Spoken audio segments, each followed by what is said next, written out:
everybody. It's Donna, and I just want to thank you for listening.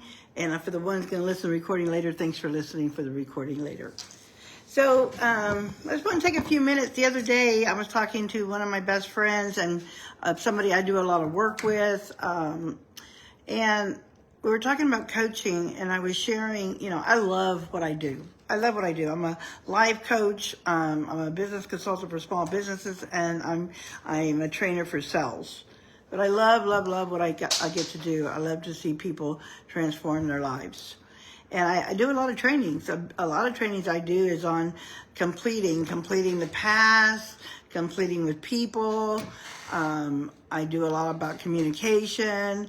I do a lot regarding having structures to fulfill on what you want with the calendar, etc. I just do a lot of different things inside. I do life coaching, and it includes everything, right? And I told her, with all the trainings, and I do have some of my favorites, but if I could only pick one, I would pick making people great. If I only could pick one training to do. And so making people great. It's listening to them bigger than they listen to themselves. Or listening to them big anyway, even if they listen to themselves big. But also listening to them big.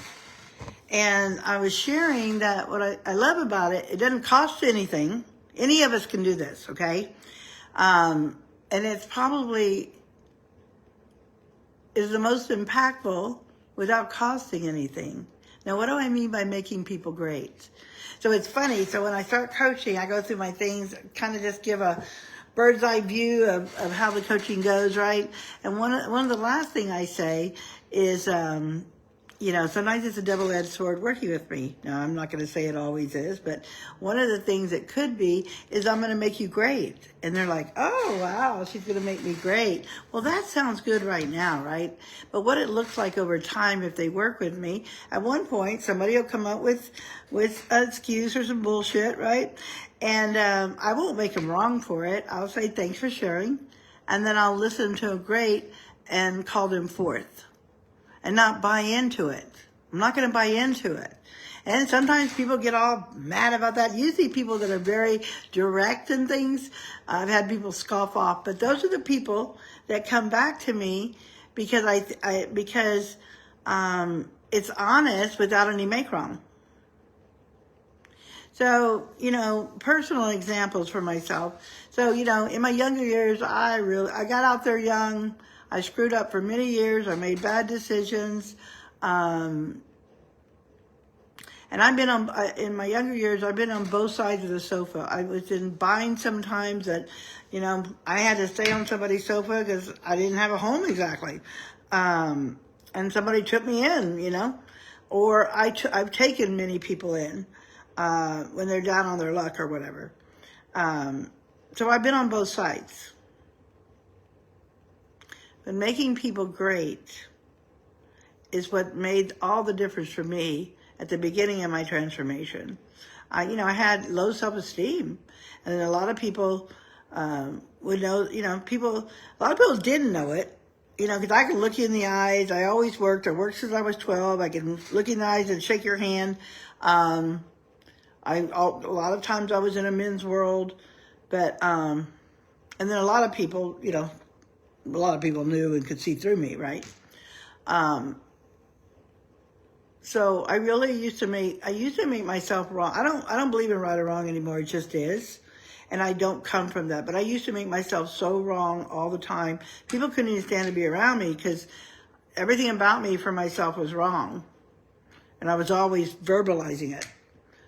But then, I ended up being an organization which called me forth and listened to me as a leader.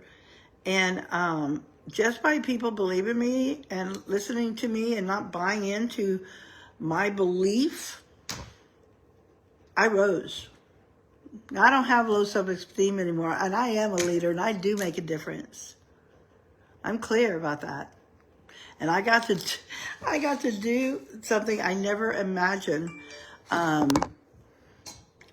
could do. So it doesn't cost anything. Are you making people great? Are you making them wrong? Are you listening to them, small?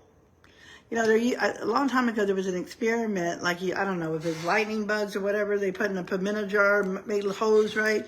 I think it was. I don't know if it was that or some other jumping thing, but they would jump so high, and you know they didn't want to hit their heads. But over time they took the lid off, but they only still jumped this high because they were conditioned. So people will only rise to their beliefs in themselves and your belief in them. So are you listening to people big? And if not, please do.